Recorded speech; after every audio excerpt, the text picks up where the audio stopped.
saatnya meraih mimpimu. Arahkan pandangan ke depan, Tuhan kan menuntunmu.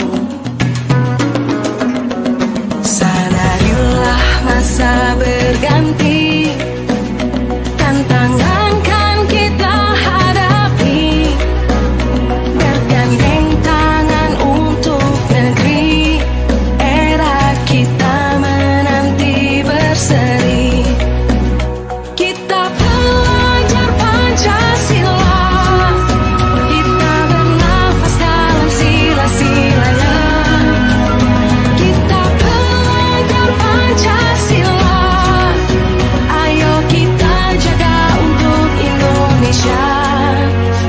Bersatu dalam perbedaan, berpegang tangan dan berlari. Singkirkan ego. Ini bisa menambah poin kita di PNS. Selanjutnya itu saja dari saya. Bila taufiq wal hidayah. Assalamualaikum warahmatullahi wabarakatuh. Ya, baik, terima kasih atas ucapan dari Bapak Kepala Sekolah. Semoga apa yang Bapak sampaikan menjadi Bismillahirrahmanirrahim. Assalamualaikum warahmatullahi wabarakatuh. Alhamdulillahirrabbilalamin. Puji syukur kehadirat Allah Subhanahu wa Ta'ala yang telah melimpahkan rahmat dan karunia-Nya kepada kita semua, sehingga kita dapat berkumpul pada ruang majelis guru yang kita cintai ini untuk kegiatan diseminasi disiplin positif ya, atau penyebaran pemahaman dan penerapan budaya positif. Dan tak lupa pula salawat beriring salam kita hadiahkan kepada Nabi besar Muhammad SAW yang telah bersusah payah berjuang membawa umatnya dari alam jahiliyah ke alam yang kita rasakan saat sekarang ini, yang penuh dengan ilmu teknologi, ilmu pengetahuan dan teknologi.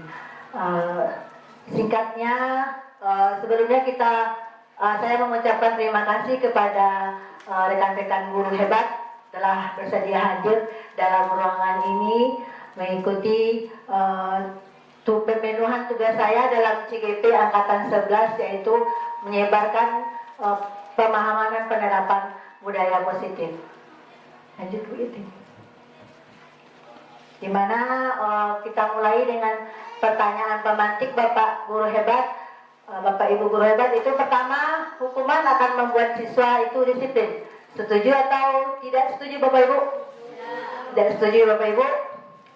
Ada yang setuju? Nah, berarti sepakat tidak setuju ya. Penghargaan akan membuat siswa itu berprestasi. Setuju atau tidak setuju Bapak Ibu? Tidak. Tidak ya Bapak Ibu. Dan ada lari mengelilingi lapangan basket 2 kali karena terlambat hadir di sekolah. Itu merupakan hukuman atau konsekuensi Bapak Ibu? hukuman, konsekuensi. Hukuman atau konsekuensi Bapak Ibu? Ya, hukumannya Bapak Ibu. Terus membersihkan coretan yang dibuatnya di meja tulis oleh siswa tersebut. Itu masuk ya konsekuensi. Terima kasih ya Bapak Guru hebat. Lanjut. Kita awali dengan pengantar ya Bapak Ibu.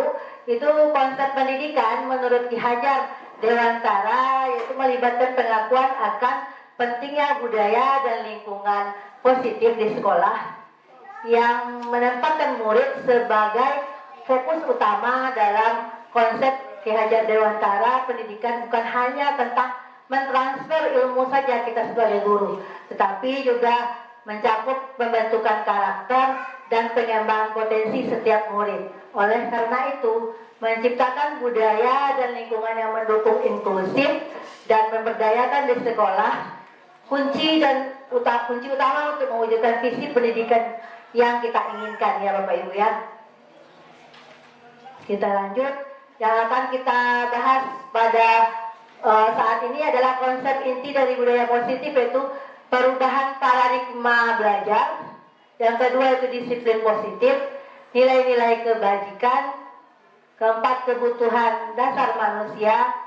Yang kelima, motivasi perilaku manusia. Yang keenam, posisi kontrol. 7 keyakinan kelas, dan terakhir itu segitiga restitusi. Yang pertama kita masuk dulu pembelajaran dengan paradigma baru ya Bapak Ibu.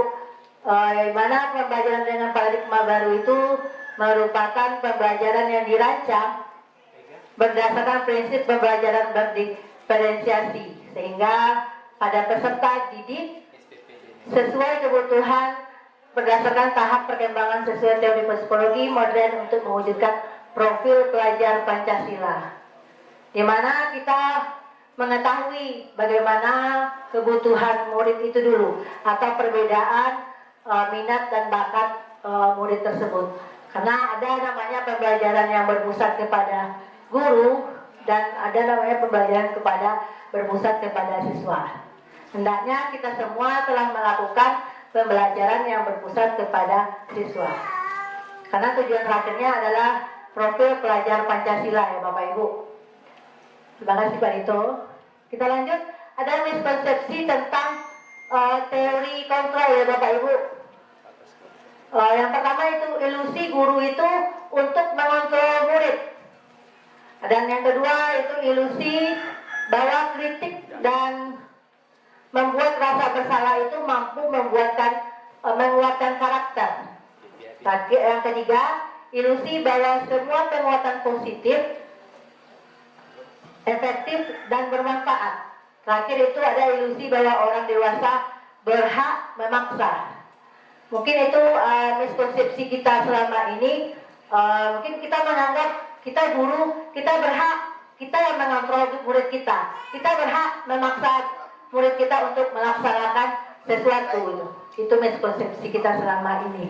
Padahal tidak ya, karena yang mengontrol diri kita itu ya kita sendiri, bukan orang lain. Lanjut Pak Dito.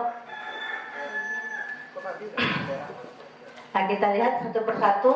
Di mana pertama ilusi guru mengontrol murid. Pada dasarnya kita tidak dapat memaksa murid ya Bapak Ibu untuk berbuat sesuatu. Mati dia. Ya goyang. Ya, yang pertama ilusi guru mengontrol murid itu pada dasarnya kita tidak dapat memaksa murid untuk berbuat sesuatu jikalau murid tersebut memilih untuk tidak melakukannya. Misalnya dia kekeh dengan pendiriannya tidak melaksanakan sesuatu tersebut, walaupun kita telah memaksa untuk melakukannya. Karena dia kekeh dengan pendiriannya. Dan lanjut ilusi bahwa semua penguatan positif efektif dan bermanfaat. Penguatan positif atau bujukan adalah bentuk-bentuk kontrol. Segala sesuatu untuk mempengaruhi murid agar mengulangi sesuatu perilaku tertentu adalah suatu usaha untuk mengontrol murid tersebut. Jadi misalnya kalau siswa itu bangga dengan pendiriannya, walaupun kita berusaha memberikan penguatan positif dan bujukan untuk melaksanakannya, namun siswa itu dengan kontrolnya diri sendiri tidak melakukan, ya tetap dia tidak melakukannya ya Bapak Ibu. Lanjut, ilusi bahwa kita kritik dan membuat orang merasa bersalah dapat menguatkan karakter. Menggunakan kritik dan rasa bersalah untuk mengontrol murid menuju pada identitas gagal ya. Karena membuat merasa bersalah tersebut pada murid itu tidak akan membentuk karakter yang baik kepada murid itu tersebut. Lanjut Pak Dito. Terakhir kita lihat ilusi bahwa orang dewasa memiliki hak untuk memaksa. Ya banyak orang dewasa ya percaya bahwa mereka memiliki tanggung jawab untuk membuat hal-hal untuk membuat muridnya melakukan hal-hal tersebut.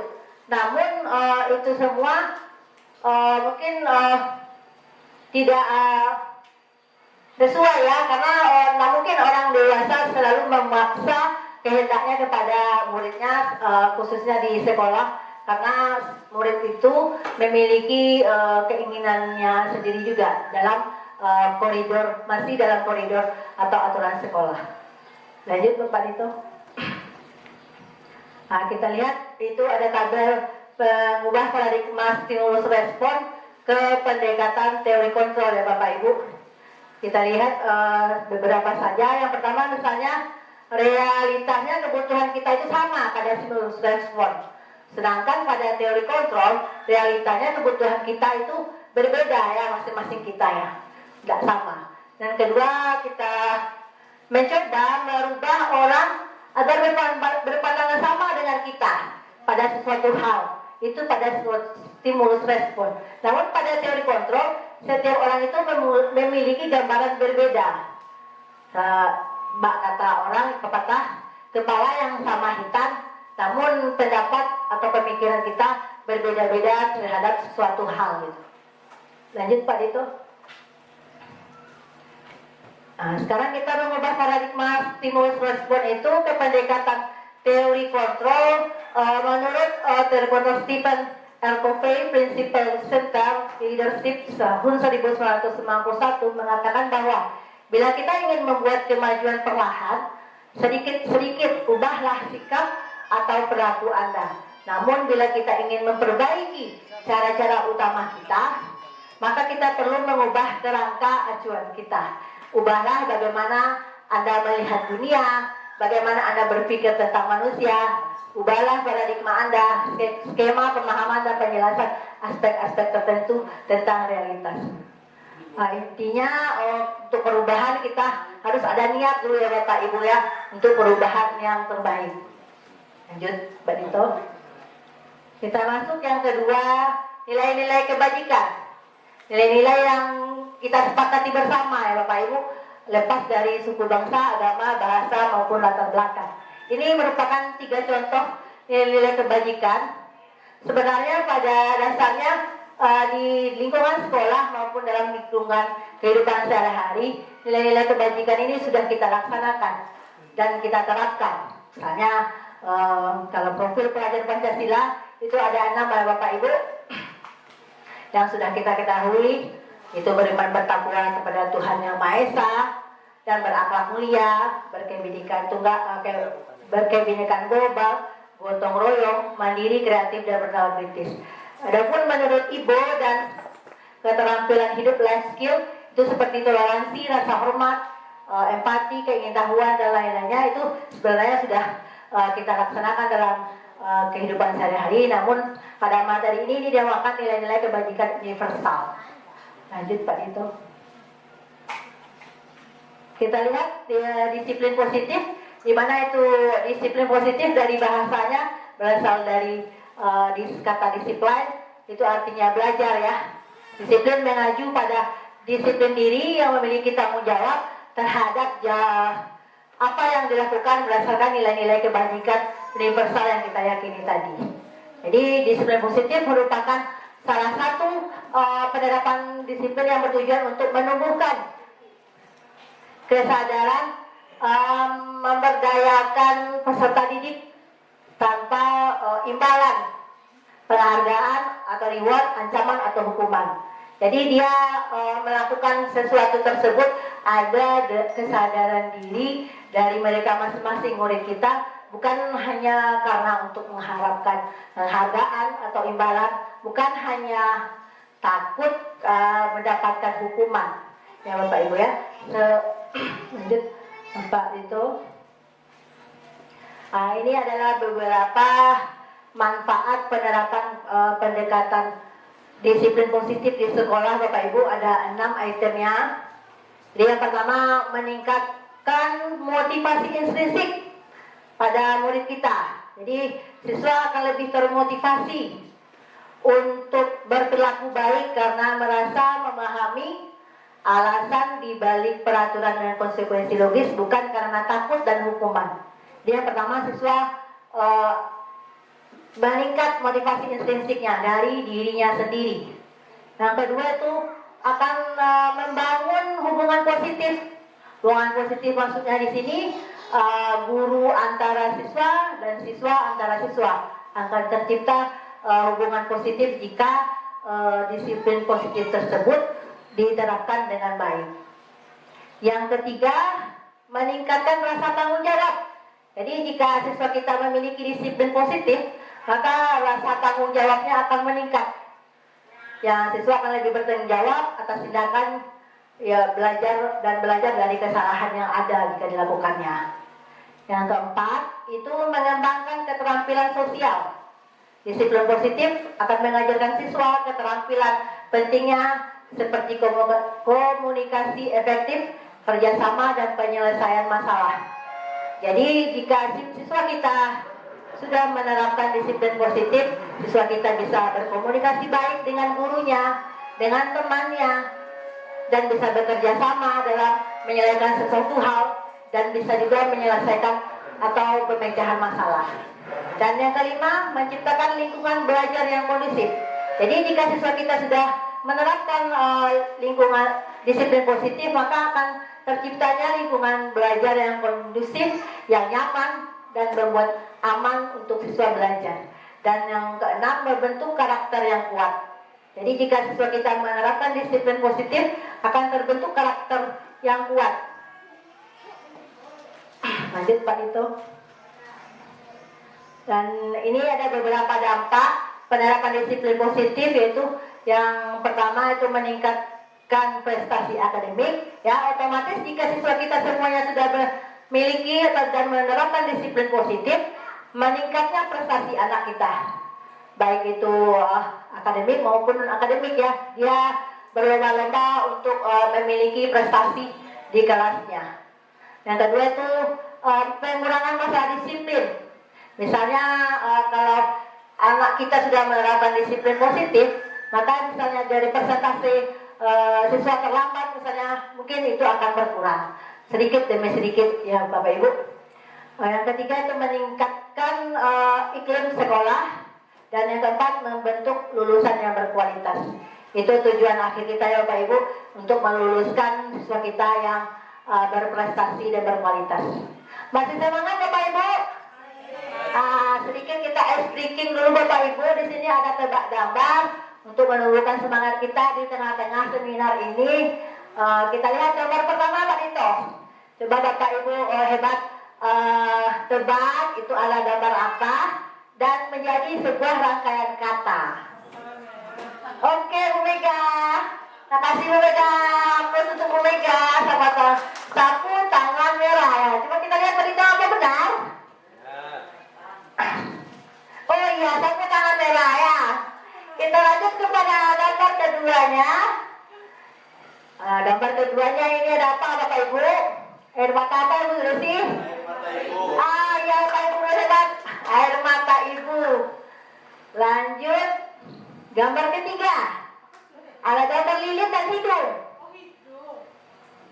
Apa itu Bapak Ibu tanya? Apa Nendo? Hidung. Sumber kehidupan, ada yang lain? Dia I-nya dicoret Bu Wono. Bu Wadiati. Li-nya dicoret di bawah, kurang jelas itu. Lindungi, coba kita cek Bapak Dito. Iya. Oh ya, lindungi. Ya, hapus untuk kita semua. Lanjut, ada gambar berikutnya? Ada gambar berikutnya terakhir. Ada apa ini Bapak Ibu? Apa Bu Mega? Lu cinta Luna. Ada palu, ada tinta, ada tuna ya. Ya, lu cinta Luna ya terus Bapak Ibu. Sekarang untuk menyemangati kita sebuah santiang ya. Rasa diterima. Itu kita butuh ya Bapak Ibu ya. Kasih sayang dan rasa diterima, biar kita bisa semangat menjalani hidup ini. Begitu juga dengan murid kita. Murid kita juga butuh dengan kasih sayang dan rasa diterima, baik itu di kelas maupun di lingkungan sekolah. Terus penguasaan. Ya, ada kebutuhan penguasaan, di mana di situ rinciannya merupakan harga diri, keinginan untuk dianggap, memimpin, berprestasi, diakui dan didengar. Jadi bukan kita saja yang butuh kebutuhan dasar penguasaan tersebut. Murid kita juga butuh kebutuhan dasar penguasaan di dalam kelas maupun di dalam lingkungan sekolah. Dan yang keempat itu kebutuhan dasarnya adalah kebebasan. Itu dimana ada mandiri, memiliki pilihan, mencoba hal baru, dan mampu mengendalikan dirinya. Itu yang harus dipenuhi oleh anak murid kita dan kita masing-masingnya. Lanjut terakhir itu kebutuhan dasar kesenangan. Kalau Bapak Ibu, kalau saya tanya kebutuhan dasar kesenangan, dengan bagaimana cara memenuhi kesenangannya? Misalnya kalau cewek ya, misalnya jalan-jalan, healing, itu merupakan memenuhi salah satu cara memenuhi kebutuhan dasar kesenangan ya. Ada yang lain nggak Bapak Ibu cara memenuhi kesenangannya? Karena kita berbeda-beda. Kalau saya misalnya duduk di tepi pantai, mendengarkan ombak pantai yang sepoi-sepoi, itu sudah merasa senang ya Bapak Ibu. Mungkin ada Bu Sinta, ada hal lain mungkin dengan cara apa memenuhi kebutuhan? Ya Pak Dedo? Olahraga, ngopi di warung. Ya kalau ada Pak Dedo, olahraga, ngopi di warung udah merasa senang ya. Ada Bu Desi? Beli baju baru. Ya shopping, itu ya shopping ya. Kebutuhan, memenuhi kebutuhan kesenangan bagi wanita. Ya Bapak Ibu, ada yang lain Bu Mira? Nonton drakor merupakan salah satu cara bagi Bu Mira untuk memenuhi kebutuhan kesenangannya. Kalau Bu Sinta? Ya, jalan-jalan. Memasak ya, dengan memasak, meluapkan ekspresinya, bereksperimen itu adalah salah satu bagi Bu Sinta untuk memenuhi kebutuhan dasar kesenangannya. Lanjut Pak Dito. Ini ada pernyataan Bapak Ibu. Yang pertama, Ibu guru bilang, aku tidak boleh tersenandung sewaktu mengerjakan tugas. Katanya kelas harus tenang, tidak ada suara. Kan nggak seru jadinya. Itu merupakan kebutuhan apa ya Pak Ibu? Yang kedua, aku bosan. Masa belajarnya cuma gitu-gitu aja? Dan nilai ibu guru aja. Yang ketiga, ibu guru tidak menyapa aku hari ini. Padahal aku pakai jepit baru, jepit rambut baru. Itu masuk memenuhi kebutuhan apa ya Pak Ibu? Yang pertama. Kesenangan. Ya, yang pertama kesenangan ya Pak Dito. Yang kedua, aku bosan. Masa pelajarannya cuma gitu-gitu aja, dengaran ibu guru aja. Kan kita ada tadi penguasaan, kebebasan, kesenangan, kebutuhan dasar ya, pokok. Dan ada lagi tadi kasih sayang. Ya, penguasaannya yang bukan yang kedua penguasaan. Aku bosan. Masa belajarnya cuma gitu-gitu aja dengan yang mendengar ibu gurunya. Nah, itu adalah kebebasan ya Bapak Ibu ya. Dia bebas mau milih yang lain gitu. Nah, terakhir, ibu guru tidak menyapa aku, padahal aku pakai jepit rambut baru. Ya Bapak Ibu ya, kebutuhan akan kasih sayang. Lanjut Bapak Dito.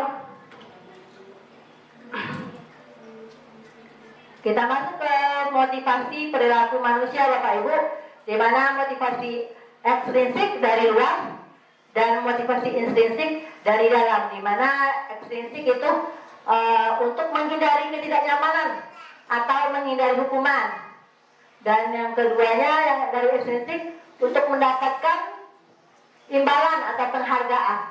Jadi dia melakukan, murid kita melakukan segala sesuatu, misalnya kalau dia hanya mau menghindari hukuman dan hanya mau mendapatkan penghargaan, itu adalah merupakan yang ada pada dirinya motivasi ekstrinsik.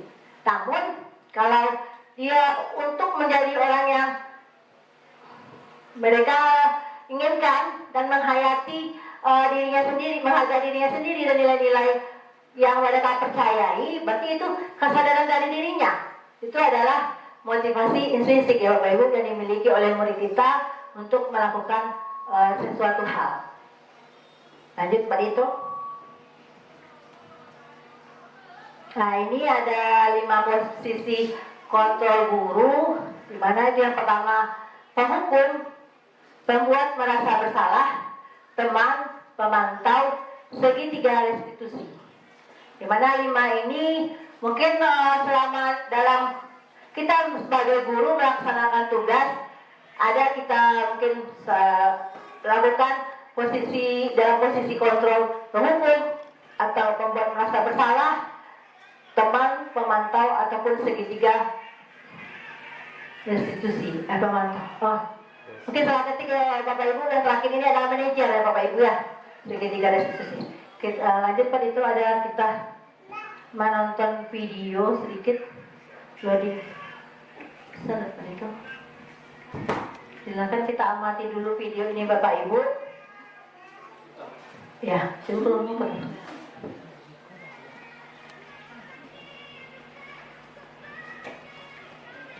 ini adalah video di mana 5 posisi kontrol kita Bapak Ibu. Ada tadi ada penghukum. Mari kita amati sebentar ya Bapak Ibu. Bahagia ibu dan bapak guru hebat.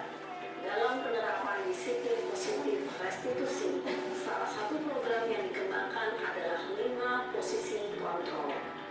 5 posisi kontrol dalam restitusi adalah proses perjalanan seorang pendidik agar dapat mengenali. Bisa dipercepat bagian video dapat itu. Kita akan membahas tentang 5 posisi kontrol yang orang lain. Ketika Ini kamu sudah sering terlambat loh. Ibu harus apa coba? Maaf Bu, Berbapak kepala sekolah. Oh nak, disangka ibu tidak bisa membina kamu. Dari pertama Bu Yeti, Mana ini? yang ada 5. Dari penghukum mungkin Bu Yeti. dan Ah. hukuman bisa berupa fisik maupun psikis. Ibu dan bapak guru hebat. Dampak yang terjadi pada murid ketika guru berada pada posisi penghukum adalah murid cenderung akan Silakan kita amati dulu Bapak Ibu. denda.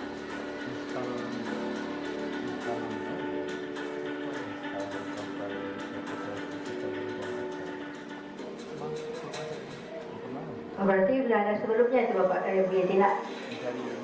Dan merasa bersalah ya. Yang penghukum nak merasa bersalah.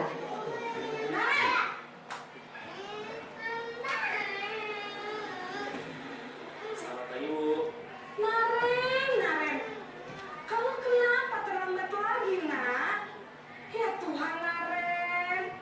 Kamu senang ya bikin ibu susah ya?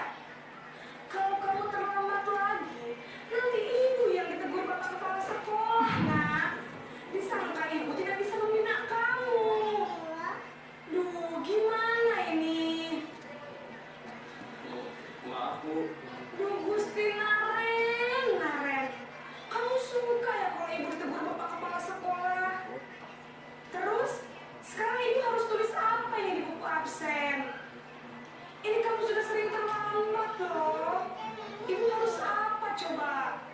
maaf Bu, maaf sekali. Ya sudah, lain kali jangan bikin ibu susah lagi ya nak ya. Ibu tidak akan kuat lagi kalau kamu begini terus. Bisa jantungan kalau ibu tegur bapak kepala sekolah. Sana cepat ke kelas. Maaf ya Bu, maaf sekali. Posisi pembuat rasa bersalah berbicara dengan nada tenang, cenderung lembut.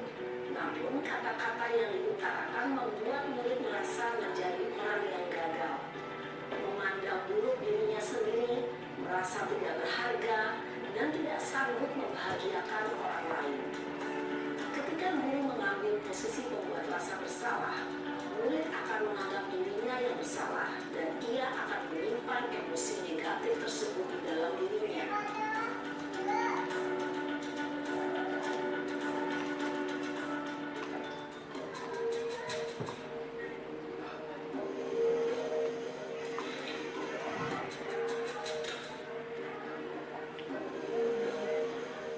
Naren!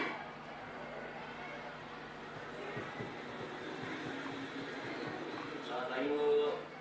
Wah, sudah jam berapa ini nak?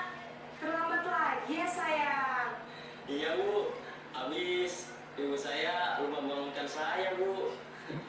Kamu malah menyalahkan ibu kamu. Kamu bukannya anak yang larinya paling kencang. Kok terlambat sih? Iya Bu, saya memang terlambat bangun tadi. Jadi biarpun saya rincang, tetap nggak kejar Bu. Ya sudah sana. Nanti lain kali larinya lebih kencang lagi ya. Biar gak terlambat lagi. Bikin senang ibu. Demi ibu. Bisa kan? Bisa lah Bu. Ya sudah sana masuk kelas. Ibu beresin urusan absen kamu. Kamu ini ada-ada saja.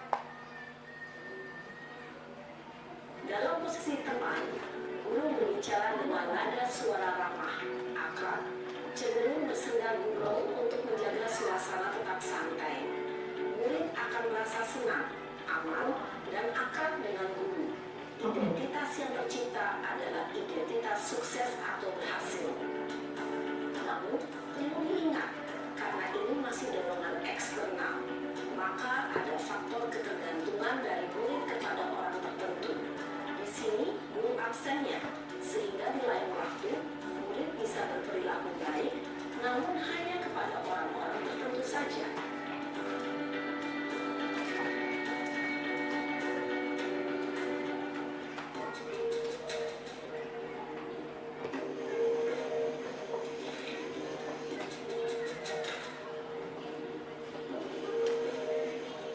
Naren!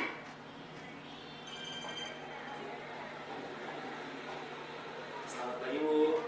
Naren, apa peraturan sekolah kita tentang jam berapa kita harus masuk sekolah, nak? Ini pemantau ya Bapak Ibu. Harus di sekolah jam 7, Bu. Iya, betul. Sekarang sudah jam 7.20. Naren sudah tahu konsekuensinya jika terlambat hadir. Paham, Bu. Saya harus tinggal kelas pas jam istirahat selama 20 menit. Iya, benar. Konsekuensinya demikian. Jadi nanti jam 9.30, pas istirahat, kamu harus tinggal di kelas, kerjakan tugas tambahan untuk ketertinggalan kamu, ya? Baik, Bu.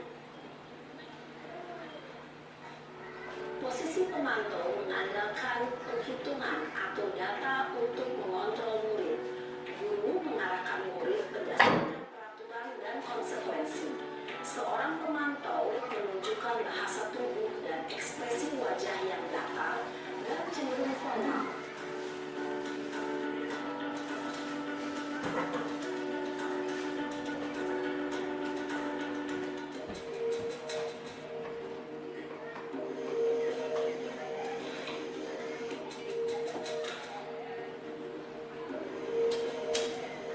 Naren!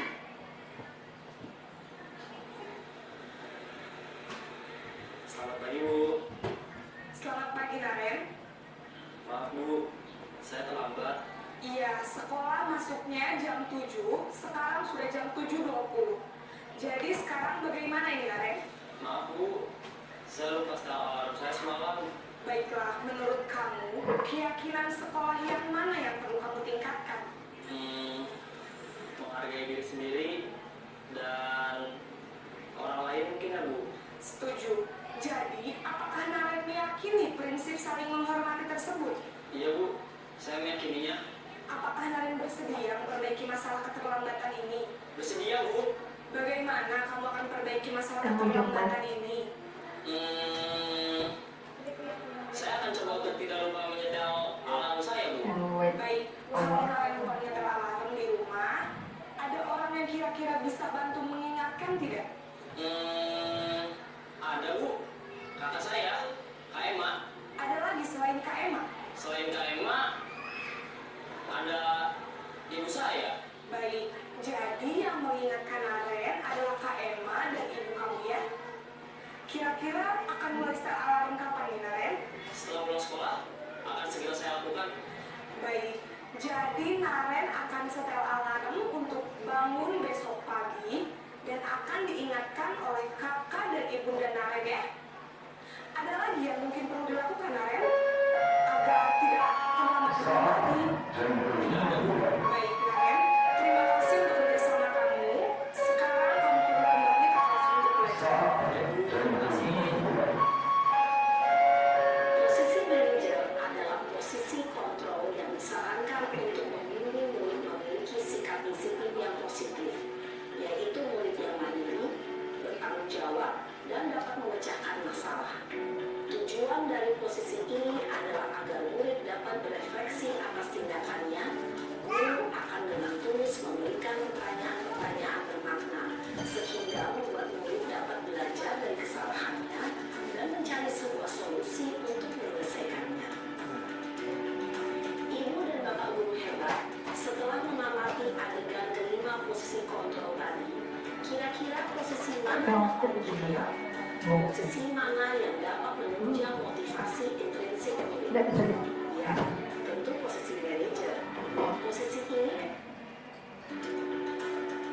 Ya. Ada ketinggalan ya Bapak Ibu ya. Ini posisi kontrol penghukum. Apa coba? Nah itu ekspresi gurunya. Sini kamu. Yang penghukum ini Bapak Ibu. Selalu terlambat. Kamu deh, pasti terlambat. Maaf Bu, saya Apa? Apa coba? Alasan kamu apa lagi? Kapan sih kamu tidak terlambat? Malas sekali ya kamu jadi anak. saya Dasar pemalas. Gak kapok-kapok sih kamu. Sudah berapa kali terlambat? Sana, kamu keliling lapangan basket 2 kali. kenapa saya harus keliling lapangan basket Bu? Kenapa? Kamu melawan ibu? Berani-beraninya jawab. Sudah terlambat, masih berani jawab pula. Sekarang, keliling lapangan basket 5 kali sekalian. Biar kapok. Cepat. Pergi sana ke lapangan basket. Posisi penghukum Nah itu posisi penghukum ya Bapak Ibu ya. menghardik, menunjuk-nunjuk, menyakiti, dan menyindir. Hukuman bisa berupa fisik maupun psikis. Ibu dan bapak guru hebat. Dampak yang terjadi pada murid ketika guru berada pada posisi penghukum adalah murid cenderung akan memberontak, bahkan menyimpan dendam. Itu dampaknya Bapak Ibu ya. Lanjut ke slide berikut. Baik, itu tadi video 5 posisi kontrol ya Bapak Ibu yang sudah kita amati bersama. Terima kasih kepada Bapak Ibu telah mengamatinya. Dan ada berbagai macam ekspresi ya Bapak Ibu. 5 macamnya, juga 5 ekspresi Ibu tadi menghadapi Naren yang sering terlambat ya Bapak Ibu. Kita lanjut ke slide berikutnya Bu Yeti. Mulai dari posisi kontrol penghukum ya Bapak Ibu, di mana kita menggunakan hukum di situ dampak hukuman. Kalau tadi dalam video hukumannya adalah keliling lapangan ya.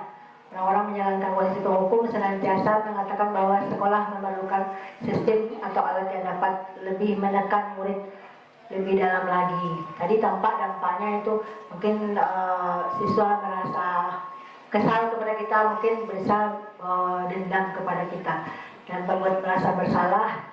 Juga dengan ekspresi ibu gurunya tadi menyatakan merasa bersalah pada anaknya tadi. Lanjut Bu Yeti. Dan penghukum, kalau posisi teman Bapak Ibu, ada kedekatan antara guru dan siswa tadi dalam bahasanya. Di sini ada dampak positif dan ada juga dampak negatif. Yang positif di sini berupa hubungan baik yang terjalin antara guru dan murid.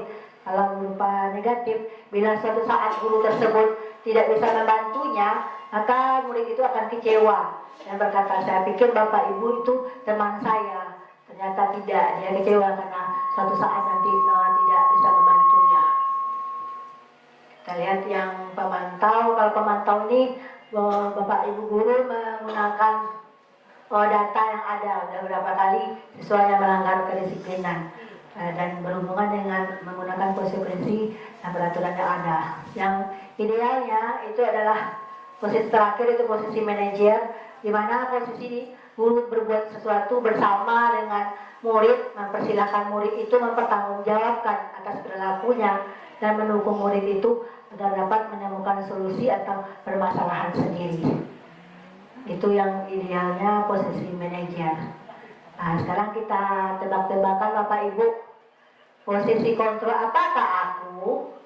Saya kecewa sekali dengan kamu. Itu apa, masuk mana dia Bapak Ibu setelah kita mengamati video tadi? Itu langsung itunya. Itu adalah membuat merasa bersalah ya Bapak Ibu ya. Lanjut ke berikutnya Bu Yeti. Nah ini posisi, apakah aku Bapak Ibu? Kamu tidak pernah benar melakukannya. Sekarang keliling lapangan 3 kali. Ya, penghukum ya Bapak Ibu. Kita lihat jawabannya. Ya, itu penghukum Bapak Ibu ya. Lanjut Bu Yeti. Nah Nah, ini posisi kontrol apakah aku? Kira-kira bagaimana kamu akan memperbaiki masalah ini? Memantau, manajer, penghukum, teman, atau apa lagi? Manajer. Manajer